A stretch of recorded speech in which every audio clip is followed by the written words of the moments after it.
Aux États-Unis, 81% des hommes sont circoncis contre 15% en France. Alors pourquoi est-ce que les Jones se coupent-ils le bout de la C'est ce qu'on va voir tout de suite. Au 19e siècle, plusieurs médecins américains reconnus vantent les mérites de la circoncision, répandant ainsi la pratique dans tout le pays. Pour quelles raisons, me direz-vous? C'est très simple. Premièrement, pour des raisons d'hygiène, et ensuite, ça réduirait apparemment la masturbation. Fléau à l'époque de l'humanité. Oui, se toucher provoquerait des troubles psychologiques. C'est vrai que ce n'était absolument pas le début de l'industrialisation et le travail à la chaîne qui causaient ces maux. L'un des principaux mandateurs était le docteur John Kellogg. Oui, celui qui a inventé les céréales Kellogg's. La prochaine fois que vous prendrez des cornflakes au petit-déj, vous penserez à tous ces petits garçons qui se sont fait arracher violemment le prépuce sans anesthésiant pour, je cite, que la douleur ressentie lors de l'opération ait un effet salutaire sur l'esprit. Malinx le lynx. Seconde raison, ce serait pour des raisons d'hygiène. Je sais que ça sonne gentillet comme ça, mais attendez, non vraiment, attendez. Les États-Unis étant un pays construit sur l'immigration, quand la nouvelle vague d'immigrants d'Europe de l'Est a rencontré l'ancienne vague d'immigrants d'Europe de l'Ouest, une volonté de se distinguer des nouveaux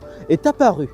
Les nouveaux étant considérés comme des gens sales, se couper le prépuce était signe de distinction sociale, de propreté, d'élite. Tu as un prépuce, tu es pauvre, j'en ai pas, je suis bourgeois. Simple comme bonjour.